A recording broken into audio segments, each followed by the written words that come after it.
Cette capsule vous est présentée par la boutique Maixu pour vos peluches et articles décoratifs geek, ainsi que par Evo Retro, marque cool d'accessoires de jeux vidéo et de protecteurs pour mettre en valeur vos collections de figurines Funko Pop ou cartes Pokémon.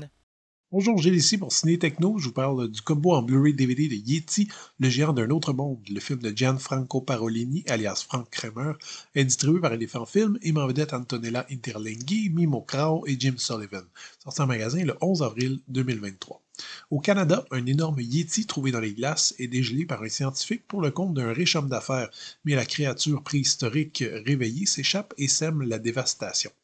Il y a toujours eu un certain public pour un certain mauvais cinéma, un public cynique, avide de rire du ratage des autres, qui consomme ce type de film comme un critique standard va consommer du Bergman ou du Tarkovsky.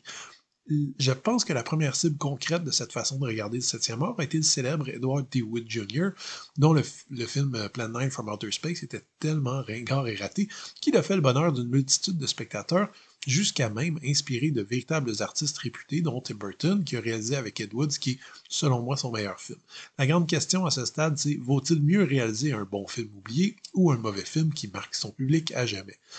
Il n'y a pas de réponse objective à cette question, mais pour en revenir aux amateurs de série B, voire de série Z, le cinéma italien a été une source de prédilection pour des films improbables et surprenants. Pourtant, l'Italie a une histoire très riche, ayant influencé le cinéma mondial à intervalles réguliers. Des cinéastes comme Sergio Leone, Federico Fellini, Dario Argento ou Michelangelo Antonioni ont marqué de façon indélébile leur art. Mais le cinéma italien n'est pas qu'un trésor de chefs-d'œuvre forts. En cherchant un peu, on trouve aussi plein de films absurdes et surréalistes. Yeti, le géant d'un autre monde, fait clairement partie de cette catégorie. Je veux surtout pas paraître méchant. Réaliser un long métrage, et quiconque s'est essayé ne serait-ce qu'à faire un court métrage le sait très bien, ça reste un travail titanesque qui repose sur un travail d'équipe incroyable. Ça nécessite une très bonne synchronicité, une direction solide du producteur et du réalisateur. Qu'un film comme Yeti ait pu voir le jour à la base, ça reste un petit miracle, même si le résultat ne convient pas une seule seconde.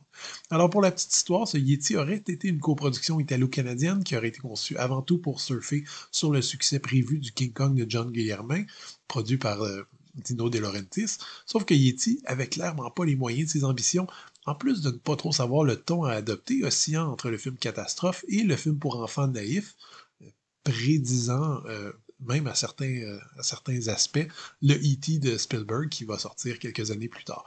Le choc reste assez brutal dès les premières minutes, des modèles réduits visibles, des décors minimalistes, des personnages complètement caricaturaux, un aspect visuel complètement à l'arrache qui sent bon les boulamites et le pire de ce que la mode des années 70 pouvait offrir, c'est du très lourd. Mais toute bonne volonté qu'on pouvait encore avoir peut-être s'envole dès que le Yeti fait son apparition. Pauvre acteur habillé de fourrure, doublé par quelques misérables effets sonores d'animaux sauvages utilisés en boucle, le Yeti fait déjà bien pitié et est achevé finalement par des effets spéciaux d'incrustation plus qu'approximatifs. C'est une attraction filmique qui arrive presque à elle seule à garder notre intérêt jusqu'à la fin.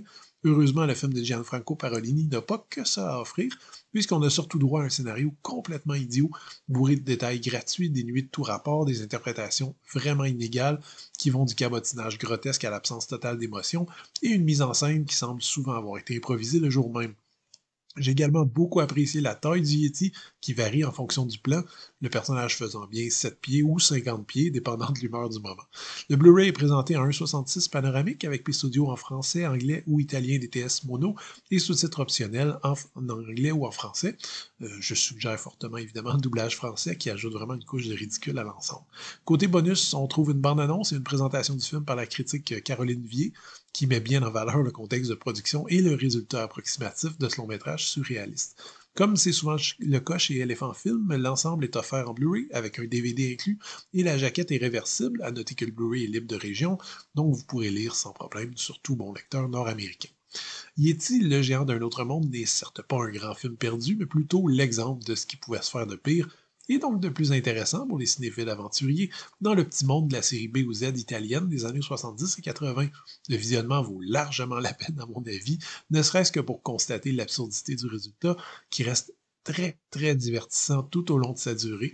Ce Blu-ray de Elephant Film permet en plus d'apprécier le film avec son doublage français. C'était Gilles, merci, bon visionnement.